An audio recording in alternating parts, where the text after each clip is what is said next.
Well, good afternoon, everybody, and welcome to the Transportation Policy Board meeting for April 14th.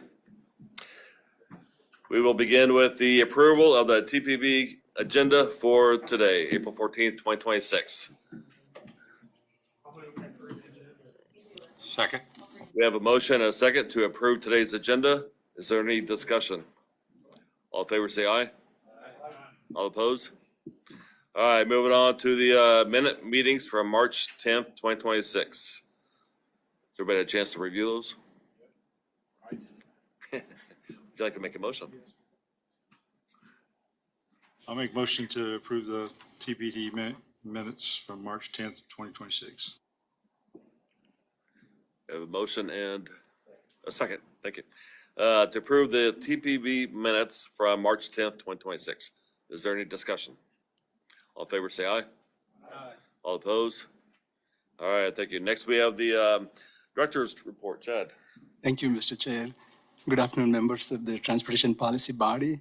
We have a few reports to make, and also we have new speakers, and I'm still trying to understand how to operate this. I think it's press and then speak, and then. So we have a few reports today. Staff, starting with Marky, helping us understand UPWP. For the new members, welcome, Commissioner. New members, UPWP, Marky, please explain UPWP and so on. Thank you. Yes, thank you. I'm Marky Jonas. I'm the community planner here. So the Unified Planning Work Program, or UPWP, is our primary budgeting and planning document. So we update that annually. And this is one of our quarterly task charts. So that table in your packet on pages 11 and 12, that outlines some of our priority projects for 2026. And then we update the status of that every quarter, just with a quick little snippet of the status of that, whether it's complete, in progress, if there are any updates from the previous 3 months. So that is in your packet. And then also linked is our quarterly activity report, and that gives a more detailed breakdown by each of our work tasks, and that is included in our quarterly reimbursement package that we submit to KDOT. So I will spare you from reading every single line in too much detail and just note a few big things. We have our ongoing safety initiatives, our annual single audit, which is completed, ongoing long-range planning, our regional active transportation plan, which you will hear about today, multimodal and complete streets planning. We also have safe routes to school, public participation, the development of our new FFY 2027 through FFY 2030 Transportation Improvement Program, as well as the administration of our current TIP, and then ongoing transportation data modeling and our travel demand model update, and then the household travel survey. Those are just some of our priority projects. Again, there is more detail in the full Unified Planning Work Program and these statuses, and we're happy to answer any questions or provide more information on any of those as well. Thank you, Mark, and happy to elaborate if you have any questions or anything. Okay. And so next we have Nick updating on Transportation Improvement Program.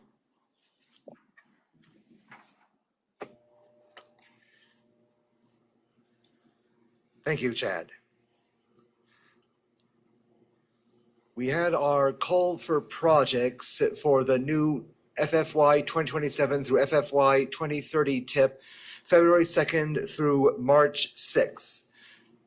Our member jurisdictions submitted 22 candidate projects for suballocated federal funding during that call for projects, and the Project Selection Committee met on March 30th to make recommendations on which of those projects to award suballocated federal funding over the next 4 years. That will be brought to the TAC and TPB at upcoming meetings, and you'll get the details on those recommended projects then.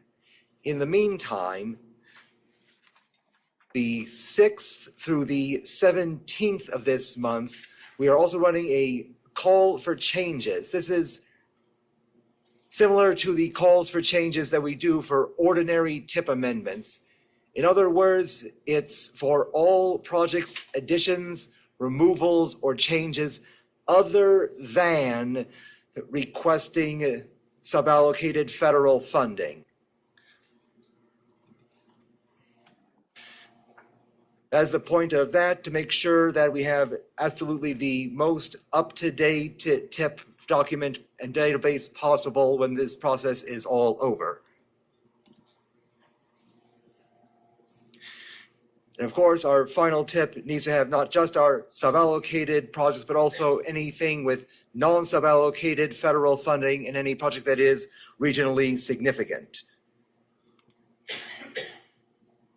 Quick breakdown of the projects that were submitted during the call for projects by jurisdiction: 6 from Wichita Public Works, 2 Wichita Transit, 3 Sedgwick County, 1 from Goddard and Sedgwick County together, 1 from just Goddard, 3 from Andover, 2 from Mays, 1 each from Bel Air, Hayesville, Mulvane, and Valley Center. And finally, I'm just going to leave you with our tentative schedule. The PSC had their meeting on March 30th, which means April 27th would be the TAC meeting to either concur or not concur with the PSC's recommendations. And then those recommendations will be brought to this body on May 12th. In May and June, KDOT, the FHWA, and the FTA will be asked to review the draft TIP, including the suballocated projects and all the other projects, with a tentative 30-day public comment period, June 11th through 10th, and then the July TAC meeting and August TPB meeting for approving the overall TIP is the current plan. But of course, things may come up and some things may need to be adjusted. But as I said, this is tentative. Any questions before I hand things over to the next item? Okay. No. Thank you, Nick. And I think the summary is the project selection committee did a great job because there's so many projects that were received and the funding was only limited like 15 million each year or approximately 30 million for 2029 and 2030. So, programming the projects for 2029 and 2030 was accomplished by project selection committee. That's summary, and that will come for your approval we will seek your approval in the next month's meeting. That's a summary of, right, Nick? Yeah. Okay, thank you, Nick. That is the most important point. Thank you. So the next item we have is Kim Negrete updating on safe roads to school and then bike month and so on. Thank you, Kim. Good afternoon, TPB board members and community partners. Just to give you an update on Safe Routes to Schools, it's going extremely well. It's exciting to be working with the schools and the kiddos and everybody to really seek what improvements need to be made. So I just want to share just a brief update. We currently have been working with the 54 schools that I've been mentioning, and we have actually just recruited 4 more. So we still have room. If you have schools in your jurisdiction that you are interested in getting involved, please just let me know. We have plenty of time still to add them for this project. So here's just a brief map to show you. They're scattered throughout the region. We have a nice distribution. We have both public schools participating and private schools through the diocese. And just to give you a quick timeline, right now we are working on the existing conditions reports. This really shows the schools what was found during the data collection process. We have 6 meetings starting tomorrow, so the school administrators and also local government staff can join those meetings, hear about the findings, and then start discussing those recommendations for those safety improvements, programs, and policies for their final plan. So very excited to continue moving through this process. And as I mentioned, you have been extremely helpful in recruiting the first round of schools, and so would definitely appreciate your support in getting some more schools involved. Any questions on Safe Routes to Schools? Okay. Seeing none, I'll move right in to my favorite time of year. May is Bike Month. Yep, thank you. Of course, this is celebrated nationally. It has been celebrated, I believe, since the 60s or 70s. I don't know, before I was born. That's for sure. This is definitely a time where you want to showcase all that great infrastructure improvements that all of you have been making, help raise awareness, and just encourage people to get outside and ride. So a couple of dates that are celebrated nationally. We do have a Bike to School Day, and we do have several schools in our region participating in Bike to School Day. We also then have Bike to Work Week. So just a couple of ways that you can help encourage people to get out and get active. A few additional ways that could be very helpful in raising awareness would be to proclaim May is Bike Month with a city or a county proclamation. I know some jurisdictions are hosting a bike safety rodeo, or you can also host a ride or an open streets event. So those are just a few ways to explore it. And also another good activity is you could also partner with us and or a nonprofit to host a bike audit. Get out on bikes and explore your infrastructure and see what safety improvements might need to be made. So just a couple ways to celebrate Bike Month and get people out and active. And then I think my final update for this afternoon is an update on the Safe Streets and Roads for All. Of course, as you're aware, we did receive a grant award for $940,000. This is to include a pilot behavioral messaging campaign, a regional safety study that does include before and after analysis of previously implemented countermeasures and feasibility studies and demonstration projects. It also includes working with the city of Andover to collect and analyze their local crash data. So we have been working with FHWA. We have submitted our draft agreement. And they are in the process of reviewing that. We will be bringing it to you, of course, for consideration. They did recommend a few changes to our process. Nothing within the grant actually application changed much, but just a phasing of the process. So they recommend a phase 1, which is doing all of our supplemental planning activities, also beginning that behavioral safety messaging campaign. Then phase 2 would be planning and designing of demonstration projects based on those studies. So they would identify through the studies where these demonstrations projects might be best and what might work best for those. And then the third phase would be actually implementing and evaluating the demonstration projects. So I know we've been reaching out to you and asking what you would like to do for your demonstration projects. And this is the one change that they did come back and recommend that many of the SS4A grants are doing.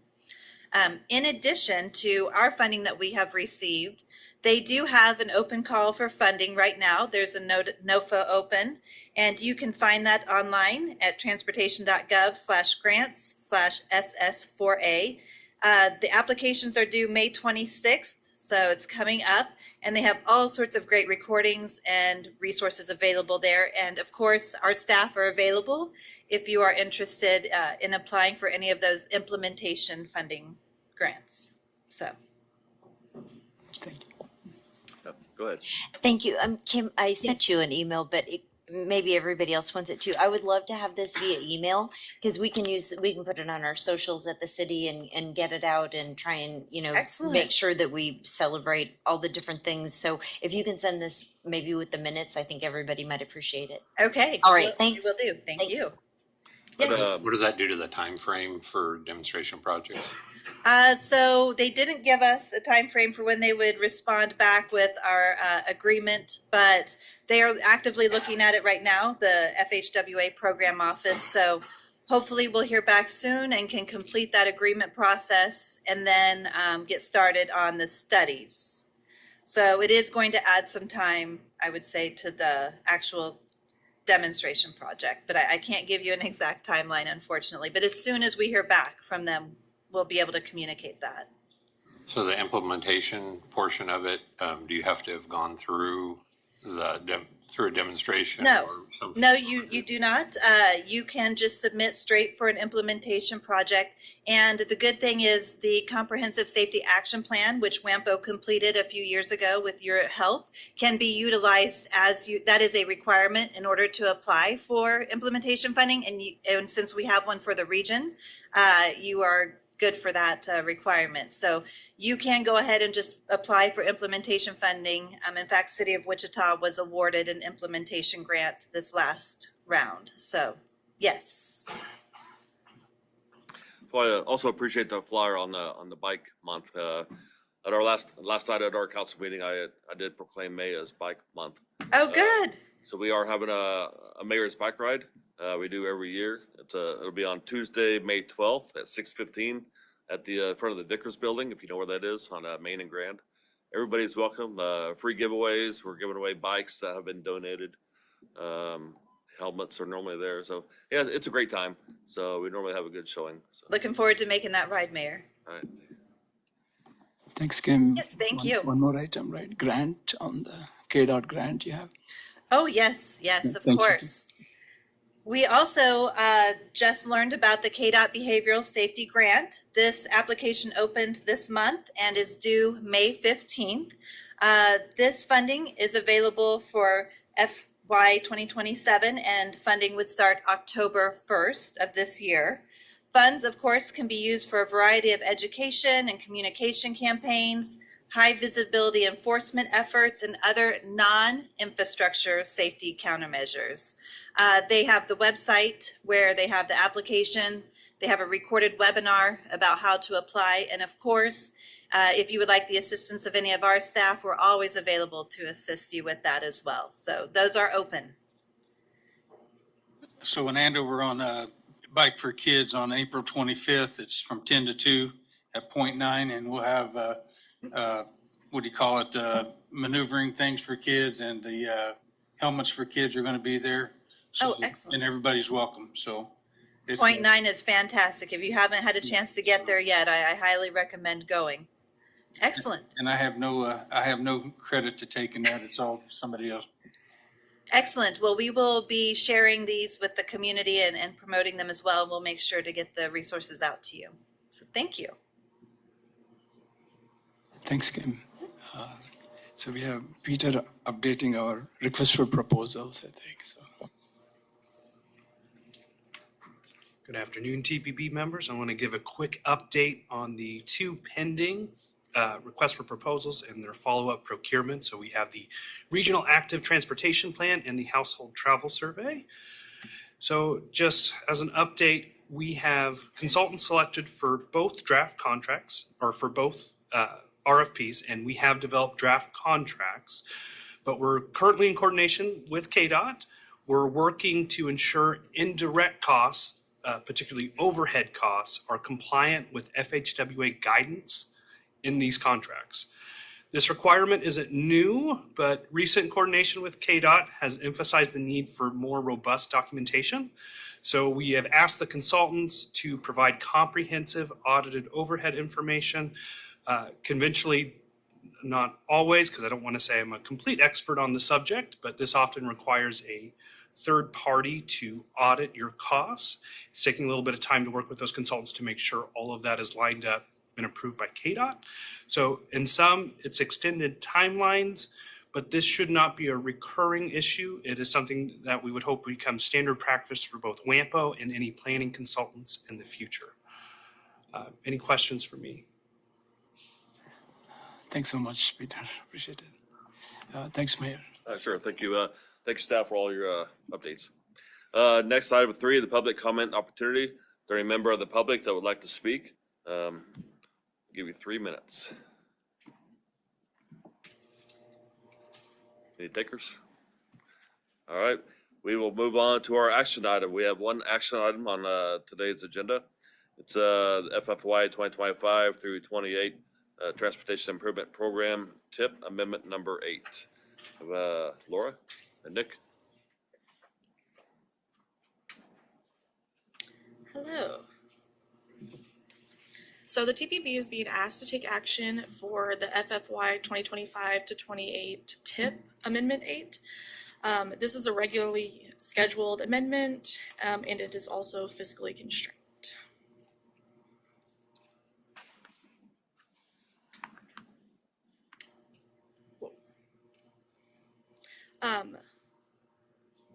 Okay. The website is shown at the bottom of this screen, and it provides the full Amendment 8 on the website, and it's also on page 18 in your packet is where it starts. There are 18 projects that have requested changes that require TAC and TPB approval. 5 of them are requests for new projects, and 13 are requests to be modified in the TIP. And in addition to these, there are 4 projects that have administrative adjustments that do not need, they do not require formal action.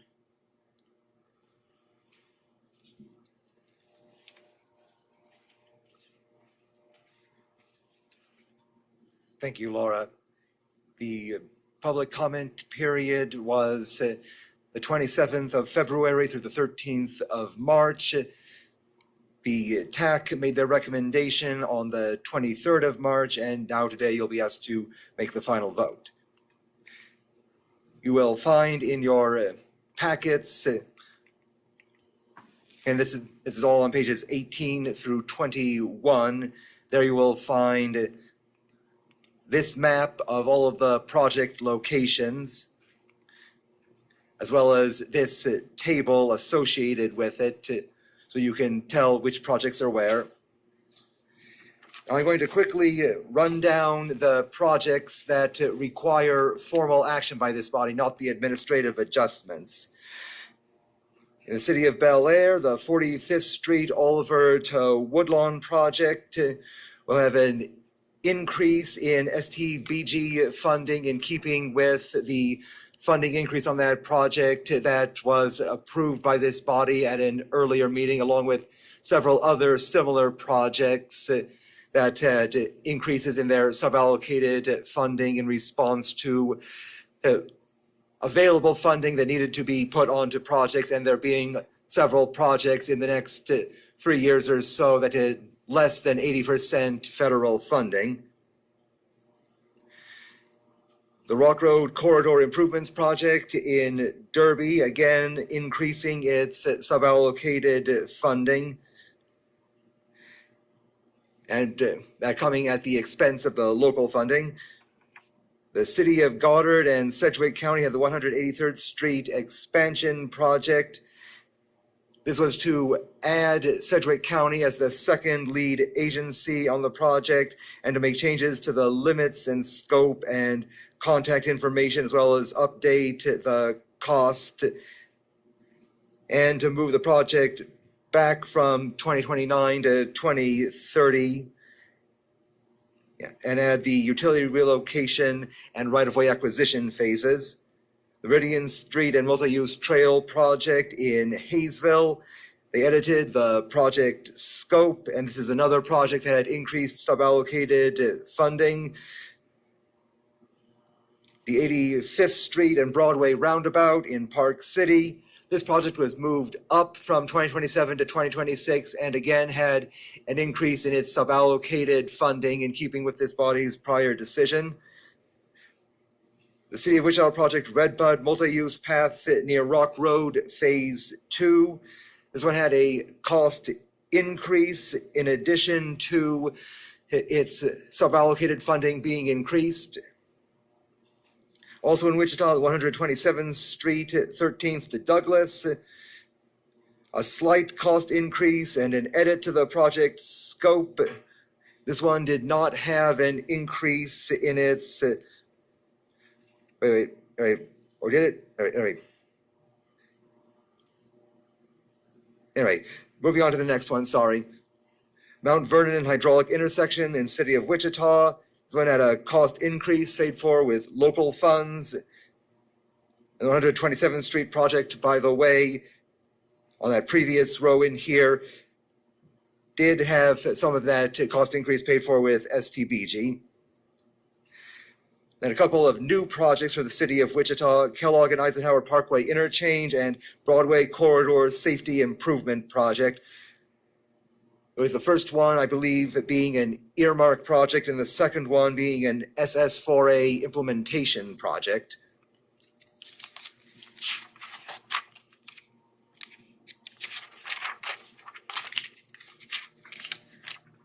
Still in the city of Wichita, the project ITS 21st Street and 119th Street west to downtown. This one had a cost increase paid for with local funds, meaning it already had its 80% federal funding. A portion of it had a change to its AC conversion scheduling to accommodate funding on other projects to make sure everything would round up balanced at the end of the year, and an update to the contact information. In Butler County, the Southwest Butler Road multi-use path at Southwest 150th Street project, and an increase in CMAQ funding and a decrease in local funding. Overall project cost unchanged. In Sedgwick County, the Maple Street Pathway project, an increase in CRP funding and a decrease in local funding, and a change to its AC conversion scheduling. Also in Sedgwick County, project B533, bridge on Seneca between 63rd and 71st Street South, an increase in SDBG funding and decrease in local funding. And the last four are all KDOT projects. First one, I-235 ramps located at I-235 K96 junction. They edited the project scope and the project type at a cost decrease, resulting in decreased NHPP funding, and moved back to preliminary engineering phase. And the last three KDOT projects are all just new projects added to the tip. Andover, US 54 South, Backage Road, Cloud/Clyde Street from Allen Street, 0.13 mile west, and Allen Street, 0.06 mile south. Kansas Co-op and Dale Rail Project along the Kansas and Oklahoma Railroad from MP 503.9 to MP 504.2, Hutchinson Subdivision in Andale, Kansas. And truck transport to rail transport along the Wichita Terminal Association from the 25th Street elevator to the 13th Street Flour Mill, WTA sub in Wichita, Kansas.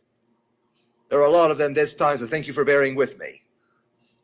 As mentioned, several of these projects had increases in their sub-allocated funding or other changes to their sub-allocated funding, keeping what this body previously approved.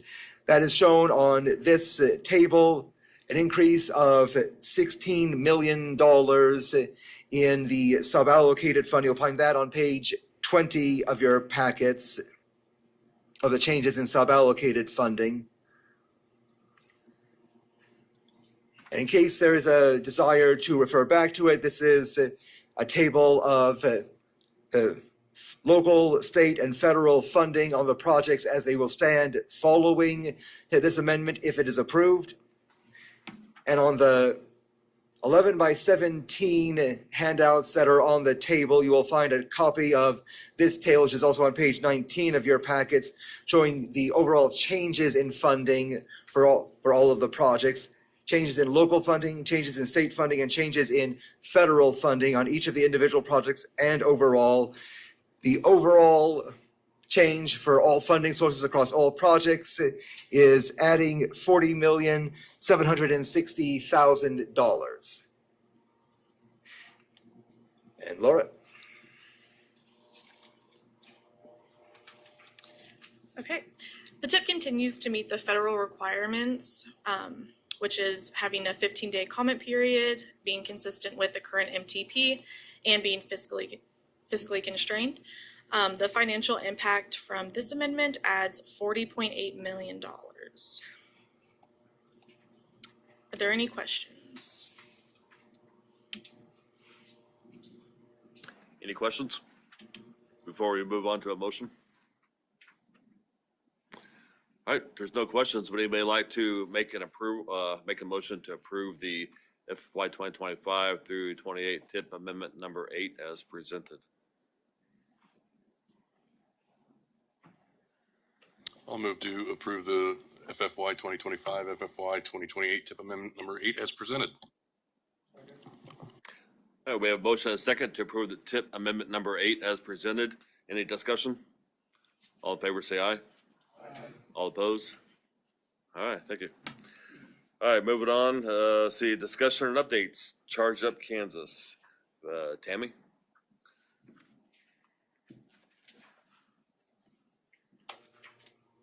Good afternoon, everyone. I'm here to give an update on the Kansas NEVI program. So this is a look here, just a little bit of a glamour shot. This is our station that we installed last March in Emporia. It's getting good utilization, which is a positive. You want, if you build these stations, you want to make sure they're getting used. So that's a plus. So KDOT currently has 3 programs that have EV charging eligibilities. It's the CMAQ program. You guys probably know a lot about that. That's just funding KDOT acts as a pass-through. We send it on to WAMPO and to MARC up in Kansas City area to do various improvement projects to reduce pollution in the air, so improve the air quality. But EV charging is one of the eligibilities under that. There's also the carbon reduction program. That was a federal program. There was funding allocated to each of the states to do projects across the state to reduce transportation emissions. EV charging is eligible under that program. KDOT was allocated some funding by population size. So there's a certain amount of funding that has to be spent in communities of under 5,000 people, 5,000 to 50,000, 50,000 above, et cetera. I believe WAMPO was also allocated some funding, and some of the other MPOs were allocated funding under that program. So the major one that KDOT is overseeing is the NEVI program. We were allocated about $39.5 million over 5 years in order to roll out EV charging infrastructure all across the state. Initially, we've been working on our EV charging corridors, which in Kansas, they're the interstates, and then also US 400, which runs right here through Wichita. And then there's a section of the highway it's actually Highway 81, but if you continue north on 135 out of Salina to the Nebraska border, it actually changes to 81. And so that's a section of highway that we've also have designated, and we're building out EV charging. Once we get all of those corridors built out, which means adequate charging so you can travel across those corridors with some reliability in an EV, then we'll be able to move on to other sections of the state. We know there's a lot of Kansas that needs charging off of those corridors. So as I said, there's a summary. Initially, we had to use that on the corridors. Our plan was approved last September for how we plan to roll out the funding. We had to submit plans every year. That we believe will be the last update that was necessary. That's essentially year 5 of the plan. The 26 funding is the last year of the funding. Now we're just in the process of rolling those projects out. As I mentioned, we have to build out those corridors before we can move on to other areas. What built out means is that an EV charging corridor station has to have 4 charging ports capable of 150 kilowatts or more simultaneously. So these are a pretty big draw on the electricity grid when we're putting these in, but it's very helpful. It means, you can have 4 vehicles there charging at the same time, and people can stop in, get their charge, and get on their way. We did have previously guidance that we had to have those stations every 50 miles along the corridor. There was new guidance released last August that changed that. KDOT's still planning to keep that, within 50 to 75 miles. We're pretty lucky. The size of our counties is fairly small, so we've got a community about every 50 miles, and we're probably going to be able to meet that. Shouldn't be an issue for us. The funding does require a 20% local cash match. That's just any form of non-federal funding that can come from private development, that can come from the community, the county, what have you. And then you can find more information on our NEVI page, ksdot.gov/charge-up-Kansas. So there's a look, just a map of those EV charging corridors that I mentioned, where we're looking to build out that DC fast charging. And this is a look at what we have now for DC fast charging in the state. You can see the southwest quarter of the state has no DC fast charging. I will say there is a dealership that put in one low-level DC fast charger in Garden City, and I think there's also one in Dodge City, but it's one port, and it charges, I want to say, like 60 kilowatts, which, you know, if you've got a big, like the F-150, you might be there an hour or more charging up. So it's a fast charger, but not the fastest. So this is a look at our map, what we're looking at, what exists out there through private development, through stations that we've awarded with the NEVI program, and what we're looking to do in our next round. The light blue squares, those are existing stations. They're up, they're open, operational, filling out those corridors. There's the green dot in Emporia. We've got a couple of orange dots in Belleville and Garden City. Those are under construction now and should be open by midsummer. And then you see the yellow dots. Those are locations that KDOT has awarded. They're in various points in the process of moving forward. Most of them have been contracted, and we'll be starting construction on them hopefully soon. And then those red locations, those are what we are looking to target in our next round, which is starting later this week. Actually, we'll be rolling out the request for interest on our round 3.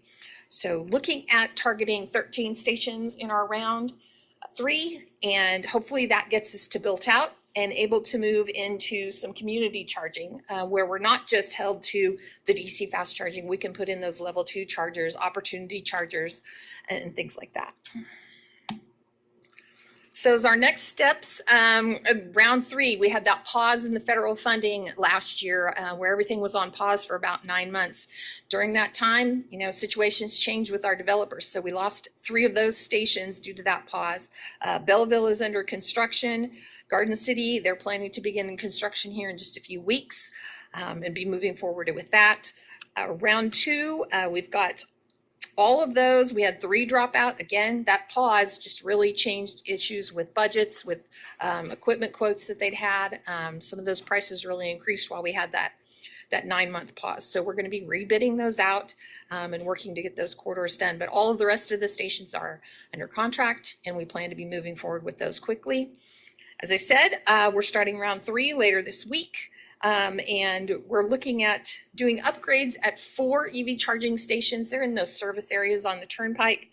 There is some existing charging there, but it doesn't meet the 4 by 150 kilowatt requirements under NEVI. So doing some upgrades at those locations. Then we have another 9 charging stations, and I'll show you where we're looking to target on the next slide, but another 9 charging stations that we want to build that are just in brand new locations. As I said, the RFI period opens this week. It'll close May 15th. And then the RFP we're planning to release that in June, and it'll close in August, hopefully announce those conditional awards in September. Once we get round 3 out, we're going to request that fully built out certification so we can start building charging places in a lot more areas of Kansas. So there's some of the locations that we're looking at. Most of these we have actually bid out before. We either didn't receive any proposals for a location, or the proposals we received were deemed non-responsive, meaning they didn't meet all of the requirements that we had. And so we've made some adjustments as we can to some of the requirements. As I mentioned, the distance requirements were taken out of the new guidance, so we're able to go a little bit further from the corridor than we were before, and hopefully we can get these locations bid out. There's the 4 turnpike service areas that I said we were looking at, trying to get those upgraded to meet the new NEVI requirements. And then, as I said, hopefully we can get that done and get that fully built out so we can get some additional charging across the state.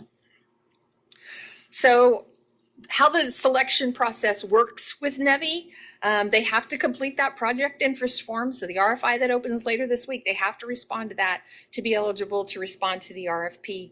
KDOT has requirements that contractors have to be pre-qualified, and that RFI process is our pre-qualification process. We want to make sure you know what you're doing with building a charging station, et cetera.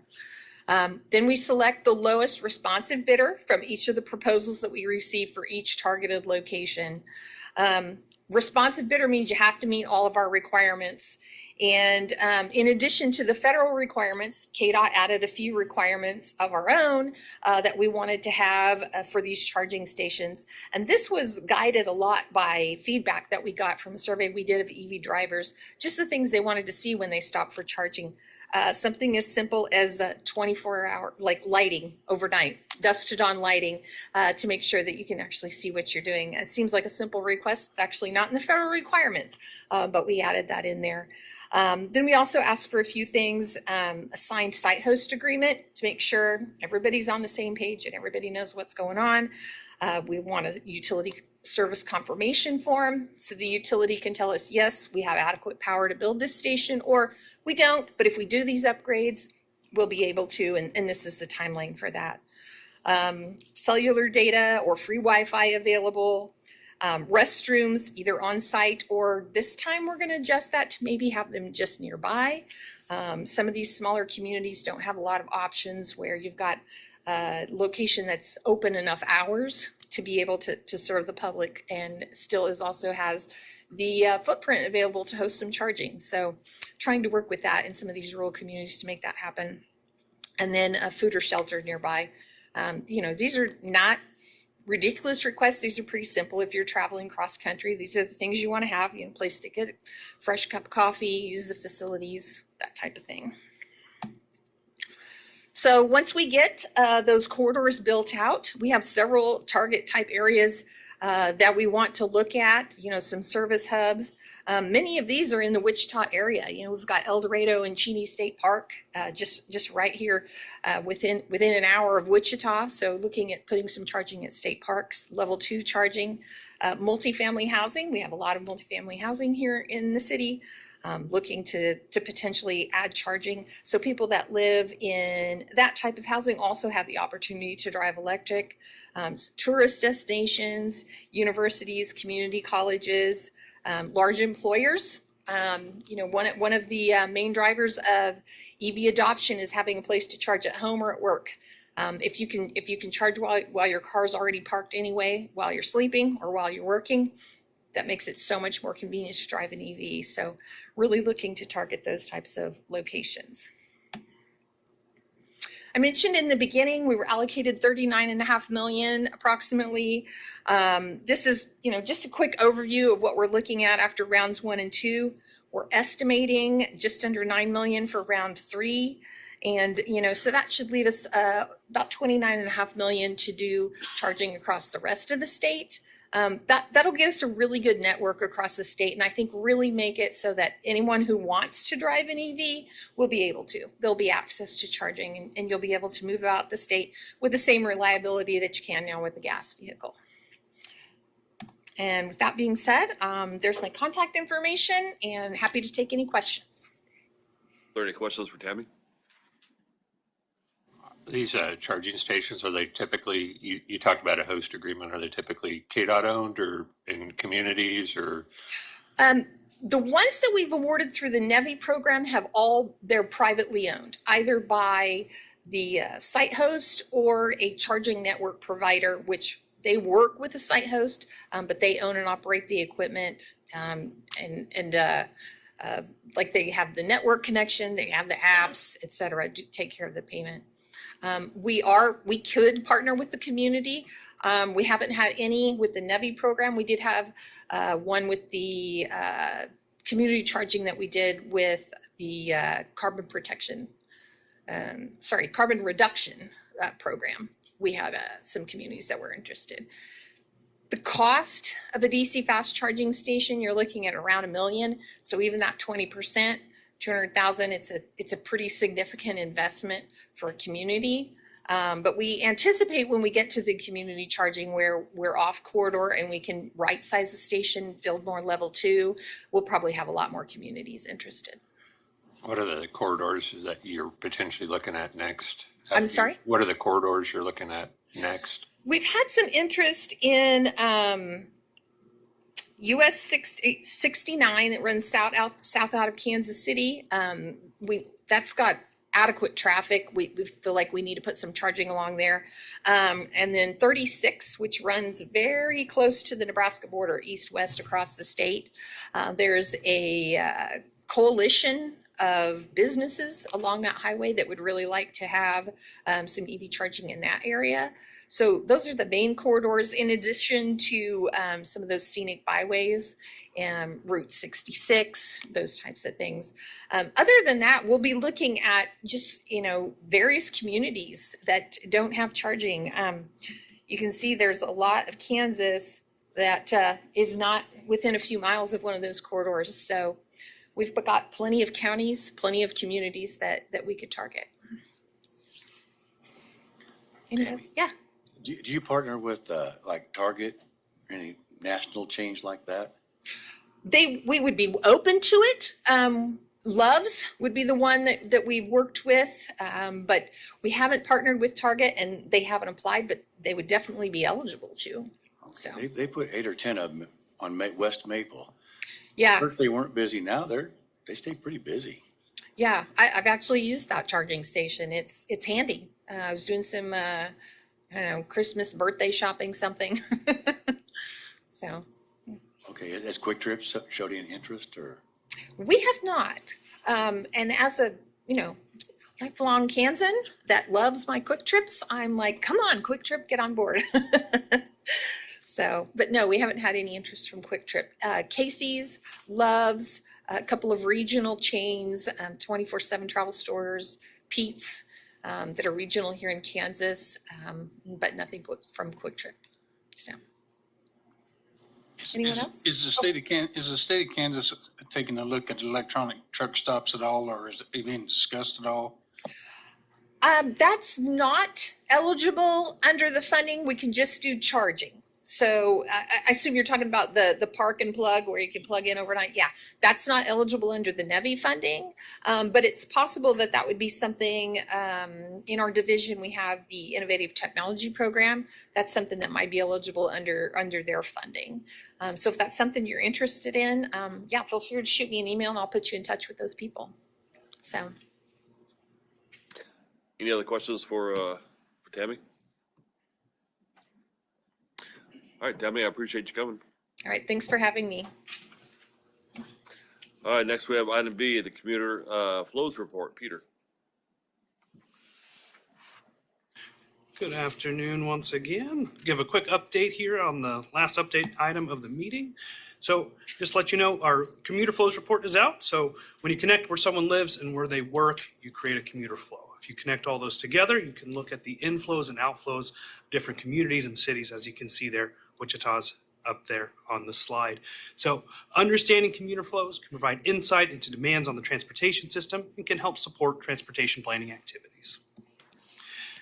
In years past, we hadn't quite touched on this, but I want to make sure we make a good point to talk about where this information comes from. So the U.S. Census Bureau provides commuter data through two complementary sources. You have the American Community Survey, or ACS. It is survey-based data that provides estimates on commuting characteristics such as average commute time, commute mode, labor force participation. And critically, it is a survey. There is quite literally a question where the respondent is asked, say for median home value, what they expect to sell their home in the next, I believe, year. And they derive statistics based on that. So just to kind of bring that home of how that information is actually collected. And then it's also based on the Longitudinal Employer Household Dynamics, or LEHD, Origin Destination Employment Statistics, or LOADS. It's quite the acronym. It primarily comes from administrative data, particularly like W-2 information, and that is where we primarily get that link information of where workers live and where they work. So we develop this, of course, annually based on annual releases of this data. The reports are primarily based on the LOADS data set with the ACS, or American Community Survey data, to provide additional context. The 2025 report, we waited to the very end of 2025 to start working on it because they released the newest data on December 18th of last year, and it reflects the 2023 commuter estimates. The ACS data that's in the report was released in December 2024 and was the most recent at the time of the LOADS release. It also makes the data from ACS and from LOADS for the same year. We've had it offset in previous reports. Keeps it nice and tidy that way. Primarily in these reports, you'll see the daily or the daily commuter estimates for inflow, commuters flowing into a city, those that live and work in a city, like internal, and then those who live in the city but work outside, that's your outflow. And you can see the example here for Hayesville on the screen. In addition, in the commuter flow data, you'll also have American Community Survey estimates for average commute time and the labor force participation rate. In the 2025 report, among several formatting and aesthetic changes, we also include additional city-level data from American Community Survey that has the commuter mode shares, like by what estimate do people use public transit to get to work or drive alone. And then we also added a graph of when people leave to go to their place of work, travel to work by time of day. And you can see examples on here. I picked Derby from the report up here, so you can see those inflows and outflows, the travel to work by time of day, and travel to work by mode. So work from home, cycling, walking, public transit, etc. And then, of course, we broke out the different inflows from internal inflow and outflow for each city and just gave the time series of the data so you can see the trend. Again, this one's are estimates for Derby, but like in previous years, we have estimates for every city that you can take a look up within WAMPO. And then we also provided heat maps, and we updated these from the previous report, but they show that very similar or the same information. So this particular one shows for those who work in Derby, where they live. So you can see the bright spot on Derby. There's a lot of people that both live and work in Derby. And then you can also see the estimates for their distances from home to work. For those who work in Derby, these are their estimated distances from their home to the work. And you can see that most people are estimated to live within about 10 miles of where they work. And then finally, this year, we added a dashboard.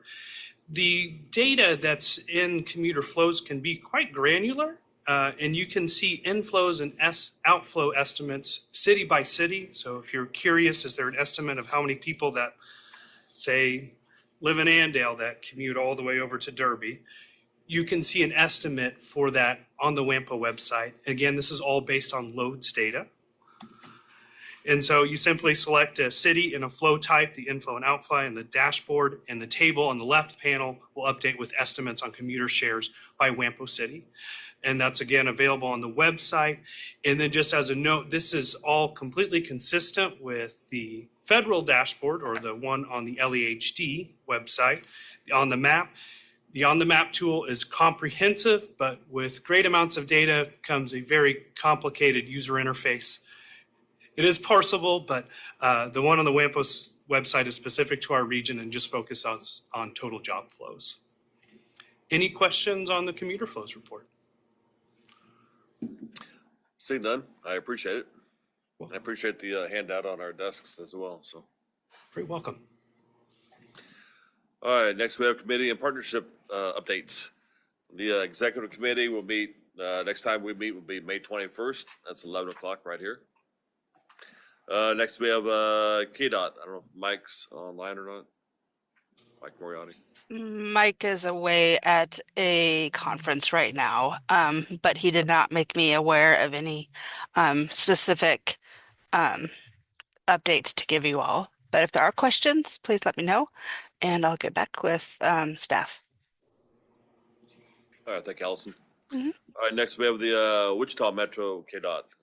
Nick.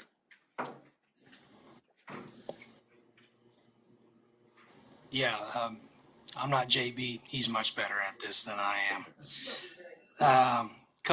He likes to talk about closures and how we're affecting traffic. I just want to say that we started East Kellogg here in the past week or so.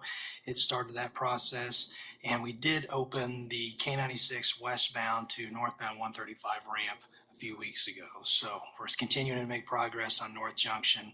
We will get done eventually. So thanks. All right, thank you. All right, next we have member jurisdictions updates. Is there any member of this board that has any updates? Nope, that leaves us to other business, which we have done, and then adjournment. Anybody like to make a motion to adjourn today's meeting? I move to we adjourn. All right, we have a motion, some seconds. Any discussion? All in favor, say aye. Aye. All right. See you next time.